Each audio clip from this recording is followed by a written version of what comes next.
Oke.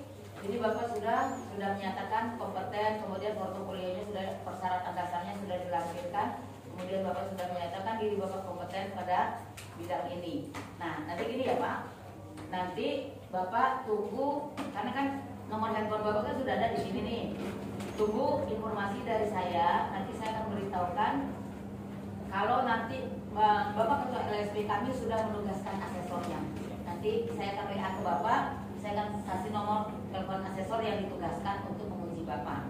Nah, nanti Bapak tunggu informasi aja ya Pak ya. Oke, terima kasih. Jadi ya, nah ini itu bermain peran sebagai admin LSP. Setelah dia balik, maka di sini admin LSP menentukan rekomendasinya diterima atau tidak. Kapan dia diterima? Dia diterima kalau persyaratan dasarnya terpenuhi. Kalau persyaratan dasarnya tidak terpenuhi, maka dia tidak diterima. Nah, setelah itu admin LSP hanya memberikan rekomendasi di aktel 01 saja. Ya. Nah, sekarang asumsi ketua LSP sudah menugaskan asesor untuk melaksanakan uji kompetensi terhadap pemohon. Ya. Nah, asumsinya ini sudah ada komunikasi antara asesor dengan pemohon untuk janjian kapan pelaksanaan konsultasi pra-asesmen dilaksanakan. Ya. Tepat waktunya berarti si pemohon datang menemui asesor di TUK.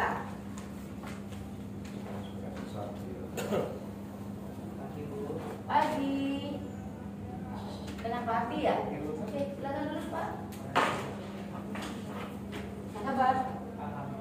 Macet kan? Naik mobil apa naik motor? Naik lift. Naik motor. Naik lift. Tadi dari rumah jam berapa? 6.45. Sekarang udah jam berapa nih? Udah jam 8 lewat. Udah sarapan belum? Kalau belum ya, ini Bapak kalau belum ya, ini saya kalau nanti atau nanti mau makan, Bapak keluar dari pintu belok kiri lagi di situ ada kantin. Makan ya, tapi bayar sendiri, bilang bayar sama saya. Ya. Nah, Bapak Ibu, ini konsultasi pra-asesmen fase atau langkah pertama. Maka yang di tangan saya dokumennya hanya nomor urut 1 sampai 8. Nomor urut 1 sampai 8. Itu udah cek observasi. Kenapa apa? Ya. Apa kabar? Baik, ya oke. Sehat ya? Udah antigen belum? Sudah. Soalnya COVID sampai sekarang masih banyak loh. Ya. Tapi udah divaksin booster. Tetap ya. Baik. Tadi tinggalnya di mana ya? Saya di Pasir. Oke. Tadi macet nggak? Lumayan. Macet ya. Jam berapa dari rumah? Di jam 6. Jam 6. Udah sarapan? Belum. Oke. Nah, kalau lapar daripada nanti pingsan di sini, ya, boleh sarapan dulu di kantin. Ya, boleh di sana kantin tuh lengkap tuh. Boleh sarapan di sana, kalau mau saya kasih waktu, nggak apa-apa, fleksibel aja. Kalau mau sarapan di kantin, kemudian tapi jangan lupa bayar sendiri, ya. Oke. Jadi seolah-olah nih ke kantin dulu ya, seolah-olah memanfaatkan waktu yang diberikan kepada. Izin sarapan dulu. Silakan. Jangan lama-lama ya.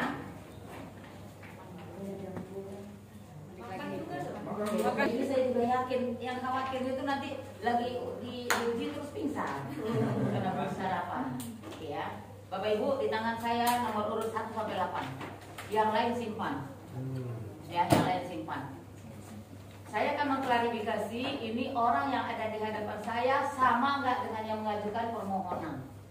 Ya, itu harus kita pastikan. Oke. Silakan Pak disebutkan namanya Pak. Arti nggak pakai apa-apa lagi nih. Benar? Nggak pakai masako, pakai jinomotor itu nggak. Asli aja ya. Oke. Tempat data kelahirannya? Oke. Nomor handphonenya berapa ya? Tadi ya.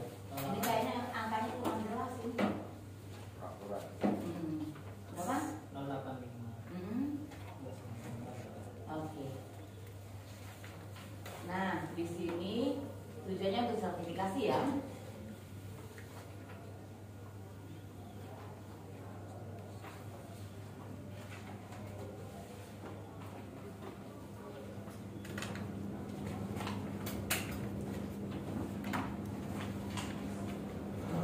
Baik, karena di sini persyaratan dasarnya sudah terpenuhi dan sudah dilampirkan, ini sudah dilampirkan di sini, maka oleh LSP Pak Ardi diterima sebagai peserta uji kompetensi. Ya. Akar 01 selesai saya tengkurapin. Ya. Naruhnya dibalik supaya langsung nanti susunannya gak berubah. Maka sekarang adalah APL 02 di tangan saya. Baik, Pak Ardi, di sini Pak Ardi sudah menyatakan kompeten pada skema ini ya. Kemudian persyaratan portofolio juga sudah dilengkapi. Kemudian oleh LST juga sudah direkomendasikan. Maka saya sebagai asesor dapat merekomendasikan di sini Bapak asesmen dapat dilanjutkan. Oke. Nah, saya tanda tangan sini ya. Oke. Selesai nih APL 02. Terkurapin. Di tangan saya sekarang adalah mapa 01. Mapa 01. Baik, Pak Ardi. Berdasarkan portofolio yang Bapak lampirkan ini, maka saya sudah membuat rencana asesmen. Ya. Di sini karena Bapak masih belum banyak pengalamannya pada bidang DKP, maka Bapak diuji dengan metode observasi demonstrasi dan uji lisan. Saya ingin mengklarifikasi lagi, tujuannya untuk sertifikasi ya Pak ya. Kita akan melaksanakan uji kompetensinya di tempat kerja simulasi. Oke, jadi bukan di lab yang sebenarnya. Nah, kemudian di sini saya sudah tetapkan bahwa metode yang digunakan adalah observasi langsung dan uji lisan.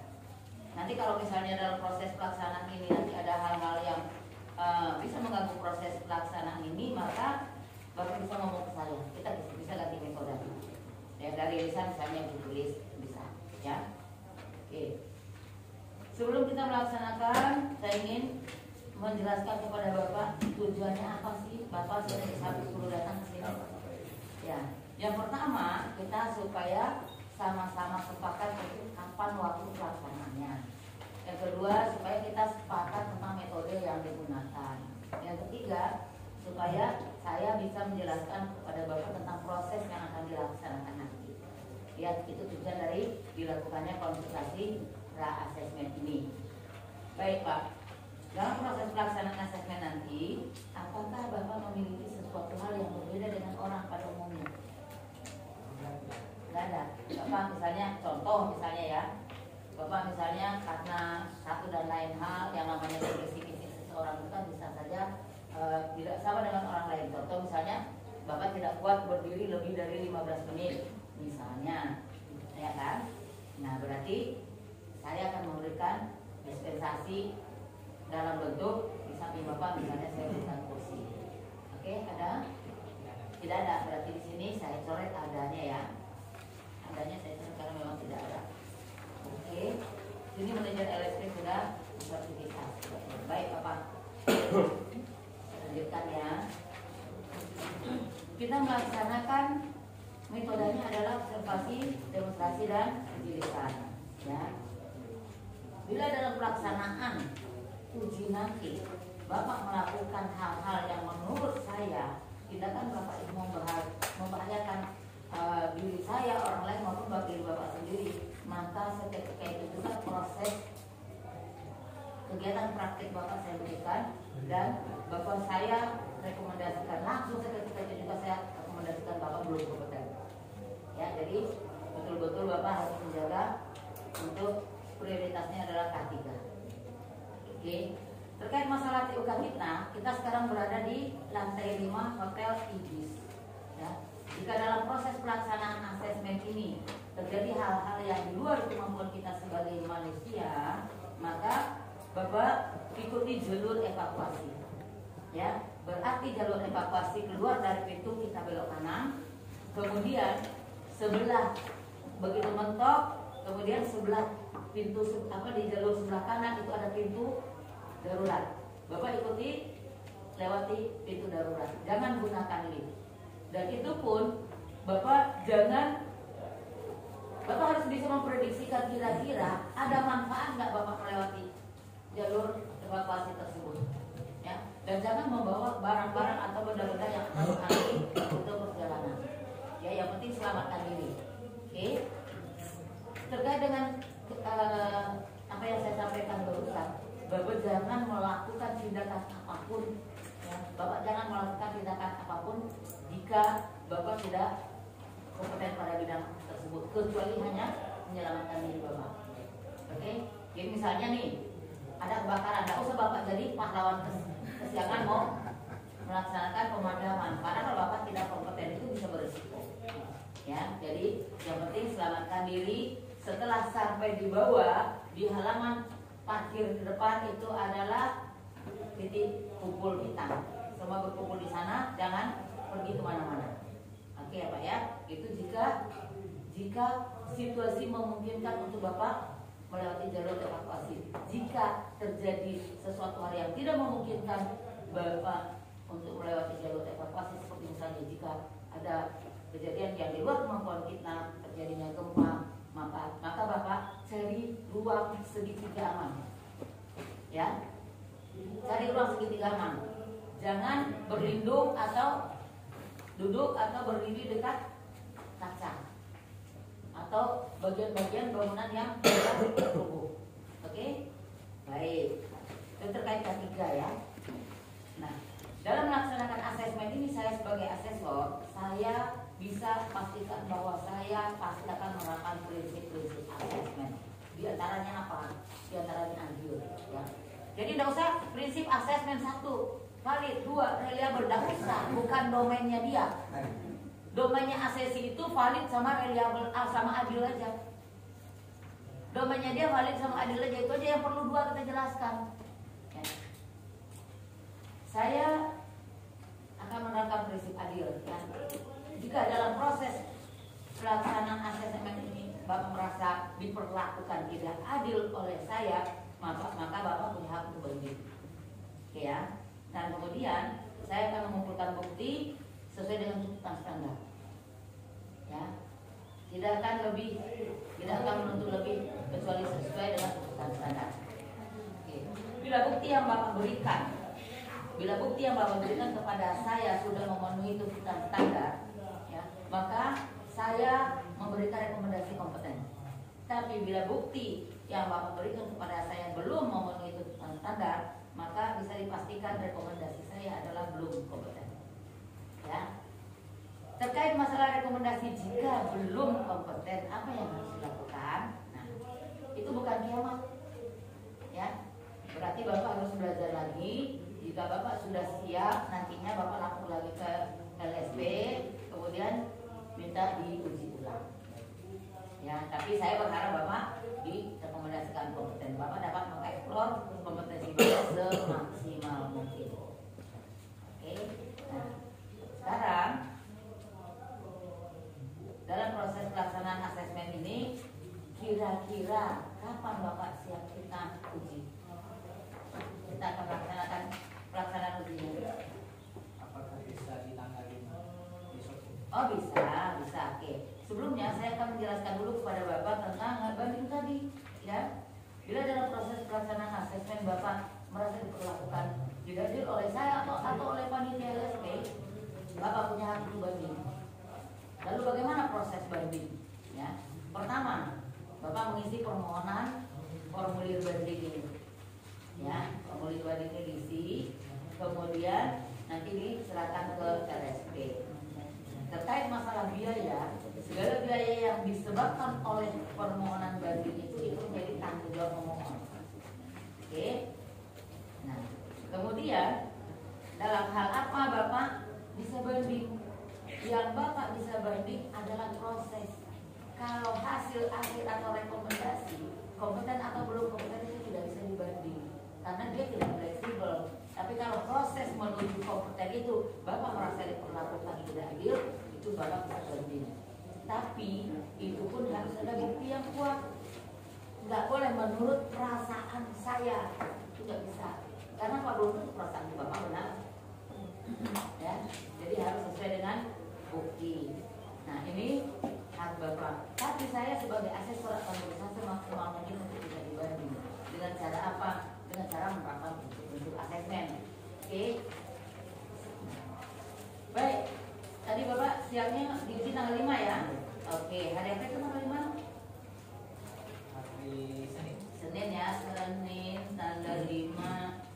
Jam berapa Bapak kira-kira kita datang ke sini? Pada rumah saya jauh mungkin jam 9. Oh boleh nggak Bapak? 09.00. Oke. Dan TUK-nya di RSP tentang 6 ya. Oke, saya tanda tangan di sini ya. Kita sepakat ya. Saya ulangi lagi ya. Nama Bapak adalah Abi. Kemudian metode yang kita gunakan adalah observasi langsung. Ini saya cetak ya Pak ya. Kemudian nanti Bapak uji lisan ya.